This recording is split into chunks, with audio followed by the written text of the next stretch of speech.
आप सभी का स्वागत है ओम शांति फॉर एजुकेशन में। आपका प्रिय YouTube channel Om Shanti for education. Class 12th Hindi का हम लोग का चल रहा था ऑब्जेक्टिव, जिसमें हम लोग का 2 पार्ट कंप्लीट हो गया था। अब तीसरा पार्ट हम लोग हिंदी का करने जा रहे हैं, संपूर्ण क्रांति का। जो दो फर्स्ट और सेकेंड पार्ट नहीं देखे हैं, कृपया चैनल के प्लेलिस्ट में जाकर देख लें। चलिए हम लोग संपूर्ण क्रांति में ऑब्जेक्टिव सेशन स्टार्ट करते हैं।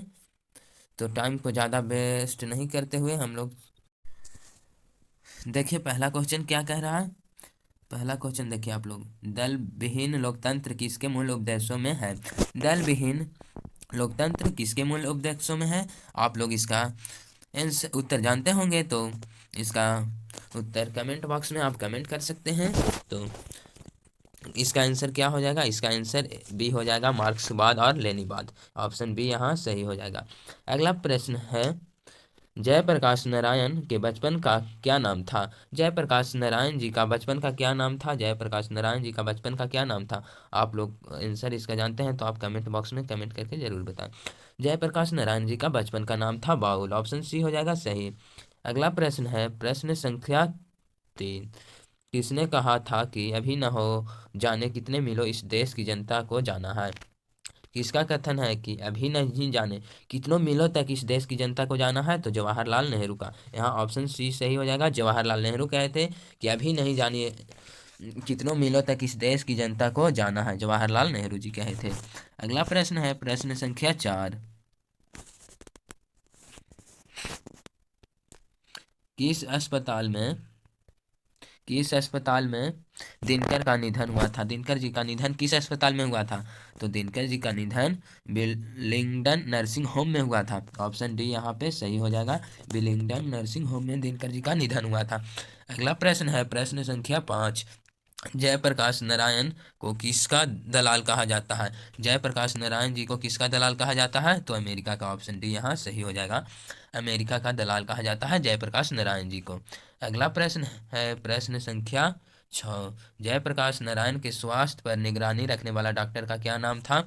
जयप्रकाश नारायण के स्वास्थ्य के पे जो निगरानी रख रहे थे उस डॉक्टर का नाम था डॉक्टर रहमान। ऑप्शन ए हो जाएगा सही, डॉक्टर रहमान। अगला प्रश्न है, प्रश्न संख्या 7, जयप्रकाश नारायण जी को किसका भाषण सुनकर अमेरिका जाने की प्रेरणा मिली। जयप्रकाश नारायण जी को किसका भाषण सुनकर अमेरिका जाने की प्रेरणा मिली। जल्दी आप लोग अगर जो इसका उत्तर जानते हैं तो कमेंट करिए।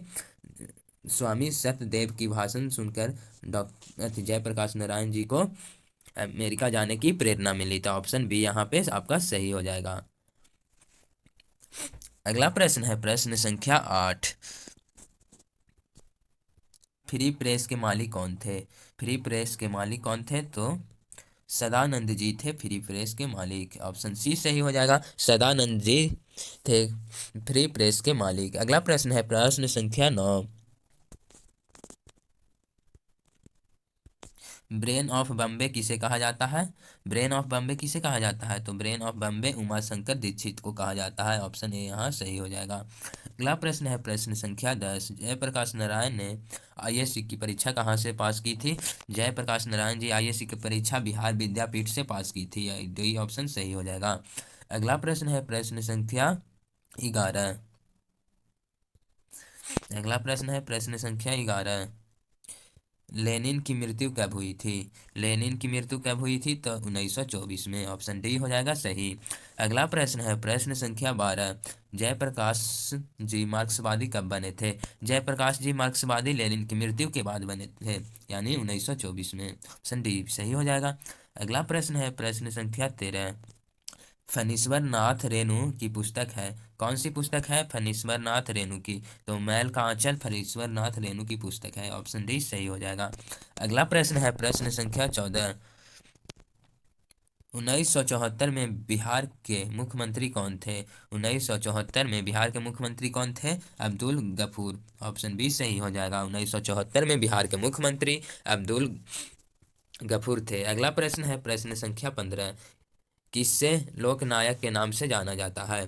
किसे लोकनायक के नाम से जाना जाता है। तो बताइए, महात्मा गांधी को, जयप्रकाश नारायण को। तो यहाँ ऑप्शन हो जाएगा बी सही, जयप्रकाश नारायण को लोकनायक के नाम से जाना जाता है।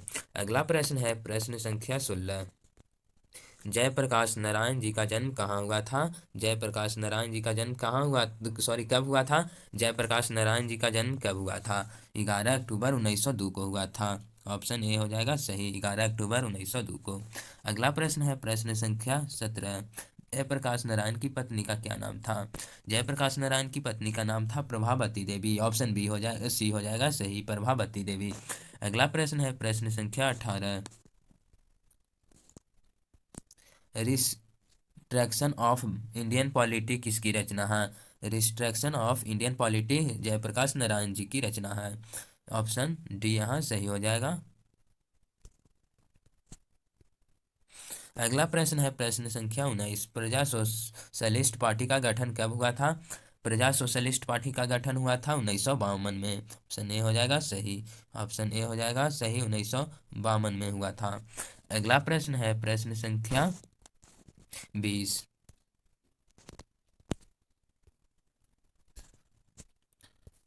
जयप्रकाश नारायण को भारत रत्न की उपाधि कब दी गई थी? तो ऑप्शन हो जाएगा सही बी, 1998 में। अगला प्रश्न है प्रश्न संख्या 21। जयप्रकाश नारायण को भारत की जनता किस नाम से याद करती थी?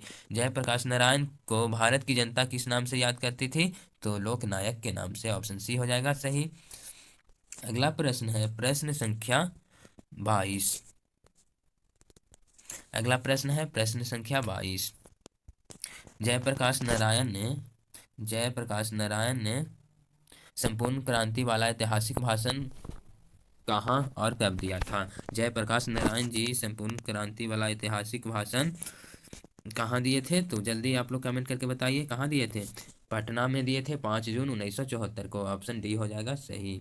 अगला प्रश्न है प्रश्न संख्या 23।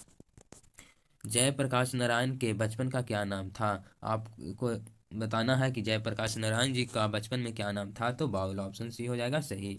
अगला प्रश्न है प्रश्न संख्या 24। जयप्रकाश नारायण ने किस साल छात्र आंदोलन का नेतृत्व किया था? जयप्रकाश नारायण जी किस साल छात्र आंदोलन के नेतृत्व किए थे? तो 1974 में। ऑप्शन सी हो जाएगा सही। अगला प्रश्न है प्रश्न संख्या 25। जयप्रकाश नारायण के पिताजी का क्या नाम था? जयप्रकाश नारायण जी के पिताजी का नाम था क्या? हर्षुदयाल। ऑप्शन बी हो जाएगा सही, हर्षुदयाल। अगला प्रश्न है प्रश्न संख्या 26। जयप्रकाश नारायण रचित पाठ का क्या नाम है? जयप्रकाश नारायण रचित पाठ का नाम है संपूर्ण क्रांति। ऑप्शन सी हो जाएगा सही। अगला प्रश्न है प्रश्न संख्या 27। संपूर्ण क्रांति क्या है? संपूर्ण क्रांति क्या है? आपको इसको कमेंट बॉक्स में बताना है। संपूर्ण क्रांति क्या है? संपूर्ण क्रांति भाषण है। ऑप्शन बी हो जाएगा सही। अगला प्रश्न है प्रश्न संख्या 28। संपूर्ण क्रांति किसकी रचना है? संपूर्ण क्रांति किसकी रचना है? संपूर्ण क्रांति जयप्रकाश नारायण की रचना है। संपूर्ण क्रांति किसकी रचना है? जयप्रकाश नारायण की। क्या कह रहा है क्वेश्चन देखिए। क्वेश्चन नंबर 28 कह रहा है संपूर्ण क्रांति किसकी रचना है? तो जयप्रकाश नारायण जी की। संपूर्ण क्रांति जयप्रकाश नारायण जी की रचना है। ऑप्शन डी हो जाएगा सही, जयप्रकाश नारायण जी की। देखिए यहाँ अच्छा यहाँ मिटरा हुआ है थोड़ा, इसीलिए जयप्रकाश नारायण ही लिखा हुआ है, ठीक है। अगला प्रश्न है प्रश्न संख्या 29। संपूर्ण क्रांति पाठ में दिया गया भाषण किसका है? संपूर्ण क्रांति में दिया गया भाषण जयप्रकाश नारायण का है। ऑप्शन ए हो जाएगा सही। अगला प्रश्न है प्रश्न संख्या 30। जयप्रकाश नारायण का जन्म कहाँ हुआ था? जयप्रकाश नारायण जी का जन्म सिताब दियारा में हुआ था। ऑप्शन बी हो जाएगा सही। अगला प्रश्न है प्रश्न संख्या 31। 1974 में छात्र आंदोलन का नेतृत्व किसने किया था? 1974 में छात्र आंदोलन का नेतृत्व जयप्रकाश नारायण जी ने किए थे। ऑप्शन डी सही हो जाएगा। अगला प्रश्न है प्रश्न संख्या 32। संपूर्ण क्रांति की शुरुआत कब हुई थी? संपूर्ण क्रांति की शुरुआत 1974 में हुई थी। ऑप्शन ए हो जाएगा सही। अगला प्रश्न है प्रश्न संख्या 33। जयप्रकाश नारायण को समाज सेवा के लिए किस पुरस्कार से सम्मानित किया गया था? समाज सेवा के लिए जयप्रकाश नारायण को किस सम्मान से सम्मानित किया गया था? किस पुरस्कार दिया गया था? कौन सा पुरस्कार? तो मैग्सेसे सम्मान दिया गया था, यानी ऑप्शन सी हो जाएगा सही। अगला प्रश्न है प्रश्न संख्या 34। जयप्रकाश नारायण मद्रास में अपने किस मित्र के साथ रुके थे? जयप्रकाश नारायण मद्रास में अपने ईश्वर आर्य मित्र के साथ रुके थे। यहाँ ऑप्शन सी हो जाएगा सही। अगला प्रश्न है प्रश्न संख्या 35। जयप्रकाश नारायण के अनुसार देश का भविष्य किसके हाथों में है? जयप्रकाश नारायण के अनुसार देश का भविष्य नई पीढ़ियों के हाथ में है। ऑप्शन बी हो जाएगा सही। अगला प्रश्न है प्रश्न संख्या 36। दिनकर जी को किसके घर पर दिल का दौरा पड़ा था? दिनकर जी को किसके घर पे दिल का दौरा पड़ा था? तो रामनाथ जी गोयनका के घर पे। ऑप्शन ए हो जाएगा सही। अगला प्रश्न है प्रश्न संख्या 37। संपूर्ण क्रांति का नारा किसने दिया था? संपूर्ण क्रांति का नारा किसने दिया था? संपूर्ण क्रांति का नारा जयप्रकाश नारायण जी ने दिए थे। अगला प्रश्न है प्रश्न संख्या 38। जयप्रकाश नारायण ने बिहार विद्यापीठ में कौन सी परीक्षा दी थी? जयप्रकाश नारायण जी ने बिहार विद्यापीठ में आईएएस की परीक्षा दी थी। ऑप्शन बी हो जाएगा सही। अगला प्रश्न है प्रश्न संख्या 39। पुलिस के बड़े उच्च अधिकारी ने किसके मुख से सुना था कि जयप्रकाश नारायण नहीं होते तो बिहार जल गया होता? कौन ऑफिसर बोलते हैं ऐसी बात? तो दीक्षित जी ने बोलते हैं, दीक्षित जी। ऑप्शन डी हो जाएगा सही, दीक्षित जी कहते हैं।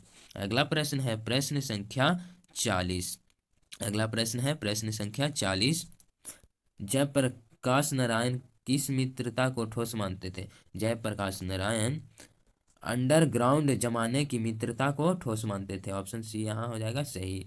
अगला प्रश्न है प्रश्न संख्या 41। जयप्रकाश नारायण किसको भाई कहते थे? जयप्रकाश नारायण जी जवाहरलाल नेहरू जी को अपना भाई कहते थे। ऑप्शन बी हो जाएगा सही। तो यह वीडियो आपको कैसा लगा आप कमेंट करके ज़रूर बताएं। इसी तरह से ऑब्जेक्टिव क्वेश्चन देखने के लिए आप हमारे यूट्यूब चैनल को सब्सक्राइब करें। आपका प्रिय YouTube channel Om Shanti for education आपके लिए इस तरह का वीडियो हमेशा लाते रहेगा। धन्यवाद। आपका दिन शुभ हो।